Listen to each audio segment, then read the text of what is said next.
Henry Bailey thought he'd seen everything until a 6-year-old girl in a red sweater walked into his glass-walled office, handed him a handwritten resume, and said, "I need a job." His morning had begun like countless others, early, efficient, structured to the minute. By 8 a.m., he was already reviewing quarterly projections in his corner office atop the glass tower he owned. His suit was crisp, his espresso untouched, his schedule packed with the kind of meetings that had consumed his life for the past 15 years. At least until his assistant knocked and opened the door without waiting for permission. "Sir, there's someone here to see you," she said awkwardly, holding a small sheet of paper. "It's a little girl." Before Henry could respond, the door opened wider, and in walked the most unexpected visitor of his career. She couldn't have been older than 6, with light brown hair slightly tangled and calm brown eyes that seemed far too old for her face. She wore a red sweater, denim skirt, and scuffed sneakers, with a worn backpack on her shoulders. Without hesitation, she walked to his desk, stood on tiptoes, and placed a single piece of paper down. Then she looked up and said, as clearly as if this were the most normal thing in the world, "I need a job." Henry stared at the paper, a child's attempt at a resume written in large, uneven letters. "I can clean. I'm quiet. I don't cry in front of people. I can help. I can learn." Stars decorated the corners, and a shaky heart sat next to the word please. He knelt beside his chair, his voice softening. "Why are you here, sweetheart? You're a little girl. You don't need a job." She stared at him without blinking. "My mom is dying," she said with a calmness that made his chest tighten. "I have to help her. We don't have money. If I work, maybe she can stay alive." For a moment, Henry Bailey, the man who had built empires and crushed competitors, couldn't breathe. This little girl had walked in alone, with a mission, coming straight to the top. "What's your name?" he asked. "Emma. Emma Miller." That was the moment his world began to change. Henry sat Emma in the oversized leather chair across from his desk, her feet dangling above the floor. "Emma, do you know where you are?" She nodded matter-of-factly. "You're Mr. Bailey. You have lots of money. My mom said the people with money are the ones who can help when no one else does." Her directness left him stunned. "Can you tell me what happened to your mom?" "She's sick. She doesn't tell me everything, but I know it's bad. She used to be strong. She was a nurse. Now she can't work anymore, and the hospital said it costs too much." Emma's voice was clear, rehearsed. "We had to leave our apartment. Now we stay in one room, and she sleeps most of the time." Henry felt something clench in his chest. He had grown up poor, but not like this. Never 6 years old and knocking on a CEO's door. "Does she know you came here?" "No. She would have said no. But I looked up your name in a newspaper. I know your building because it's big and people say you fix things fast. So I thought maybe you could fix this." Henry walked to the window, staring at the vast city below. He thought of all the people moving through it every day, quietly hurting unseen. When he turned back, Emma was swinging her legs slightly, waiting. "You're very brave, Emma. Most adults wouldn't have had the courage to do what you just did." She shrugged. "It's not brave. It's just what you do when you love someone." Her words hit harder than she could have known. Henry's mind flickered to memories he'd buried, walking away from people he'd cared about, chasing status and control. His father in the hospital 20 years ago, asking him to visit more often. "Just once a week, son. I miss talking to you." But Henry had been closing the biggest deal of his career. "Next month, Dad, when things slow down." The call came 3 weeks later. His father had died alone. Here was this child, standing in the ruins of her life, still choosing love over fear. He knelt again, eye level with her. "Let's go see your mom." "Really? I'm not promising everything, but I want to meet her, and I want to help if I can."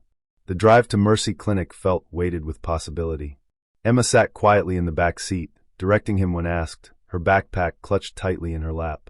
The clinic was modest, gray building, faded signage, windows too small for proper sunlight. But to Emma it was everything. "Room 12, please," Emma told the nurse at the front desk. "She's my mom." They walked past worn tile floors and peeling paint until they reached the door. Emma paused, her small hand on the handle. "She's really tired.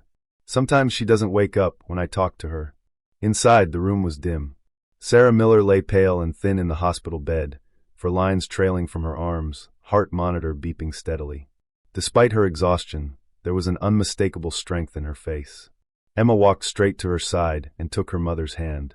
"Mom, I brought someone. He's the man I told you about." Henry placed Emma's resume on the bedside table. "I don't know if you can hear me, he said softly, "but I met your daughter today, and I don't think I'll ever be the same again." "She used to work a lot," Emma explained. "She helped people, but when she got sick, no one helped her. That's why I came to you." Henry knelt beside the bed. "You did the right thing, and I'm going to help her now." Within hours, Henry had arranged Sarah's transfer to a private hospital and assembled a team of specialists. Everything moved at his pace: aggressive treatment, private room, round-the-clock care. But on the third day, resistance emerged. Dr. Margaret Thornton, the hospital's chief administrator, requested a meeting. She was a stern woman in her 50s who had built her career on protocol and procedure. "Mr. Bailey, I appreciate your generosity," she said, reviewing Sarah's file. "But we have policies about charity cases. This woman doesn't qualify for our foundation's aid program. She has no insurance, no family references, no social worker advocacy. You're asking us to provide hundreds of thousands in treatment based on the word of a child." Henry felt his jaw tighten. "That child walked into my office and asked for help. Her mother is dying. And that's tragic. But we can't set a precedent of accepting any sob story that walks through our doors. Our board won't approve continued treatment without proper documentation and financial guarantees." "Then I'll guarantee it personally." Dr. Thornton leaned forward. "Mr. Bailey, with respect, you don't understand the long-term implications. This could go on for months, years. Are you prepared to fund a stranger's entire life?" Henry stood slowly. The question hung in the air, and for a moment he felt the old him surfacing. The man who calculated risks, who made rational decisions based on data and projections. Then he thought of Emma's resume, the stars drawn in the corners, the shaky heart next to please. "She's not a stranger," he said quietly. "She's family, and family doesn't abandon each other." Dr. Thornton's expression softened slightly. "I hope you know what you're doing." "So do I." That evening, Henry found Emma in the family lounge, drawing a picture of 3 figures holding hands. She looked up when he sat beside her. "The lady doctor didn't want to help Mom, did she?" Emma asked. Henry was startled. "How did you know?" "I heard her talking to the nurses. She said we weren't worth the trouble." Henry felt anger rise in his chest. "You are worth everything, Emma. Don't ever let anyone tell you different." Emma studied his face carefully. "Are you going to leave us too?" The question pierced him. "Never. I promise you that." She leaned against his side. "I'm scared." "Me too," he admitted. "But sometimes the scariest things are the most important ones." Sarah's condition began to stabilize. The treatments were working, slowly but measurably. Her oxygen levels improved, her blood pressure steadied. It wasn't recovery yet, but it was hope. Emma rarely left her mother's side now, only stepping away when Henry coaxed her to eat or rest. She had filled a notebook with drawings, flowers, houses, families of 3.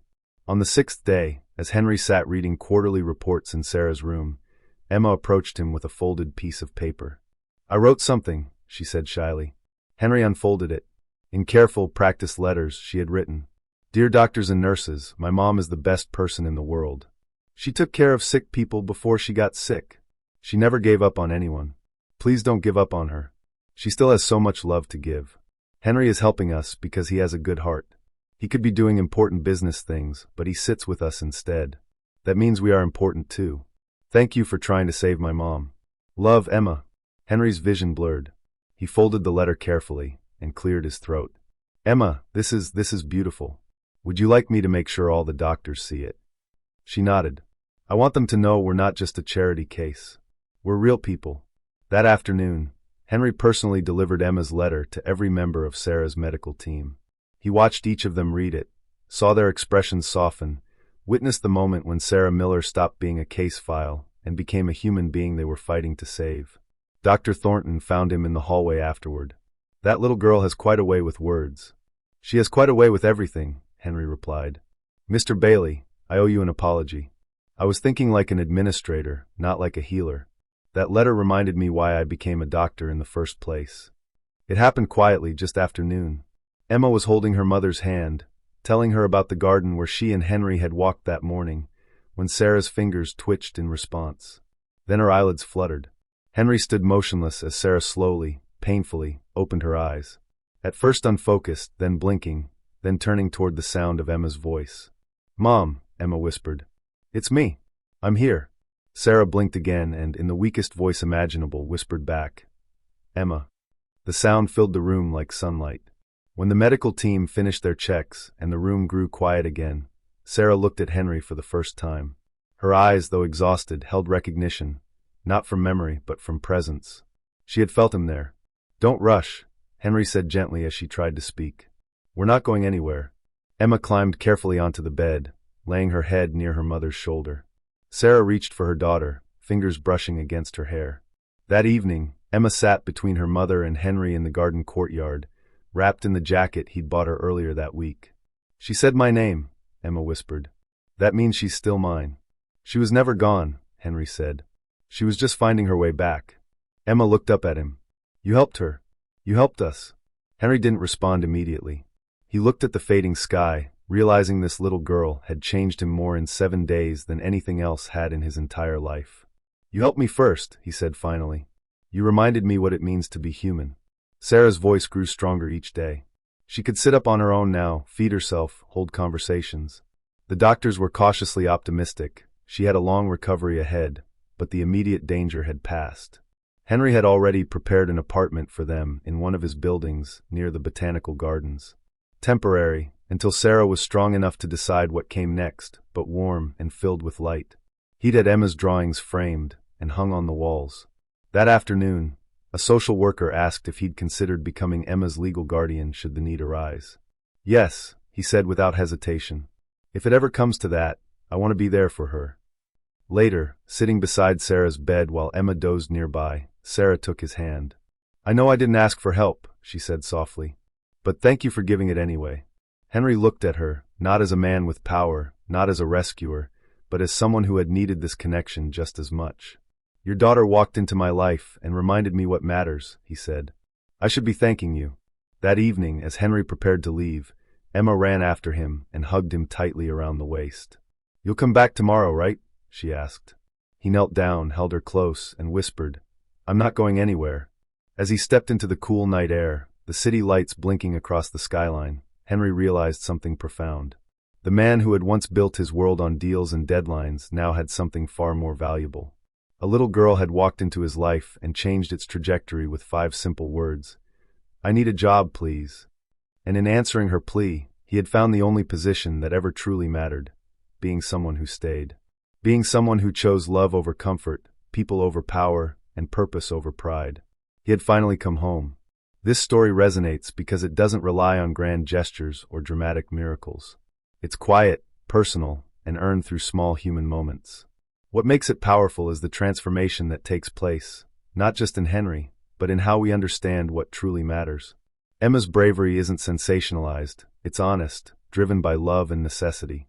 The beauty of this ending is that it doesn't pretend everything will be perfect, but it promises that no one will face what comes next alone.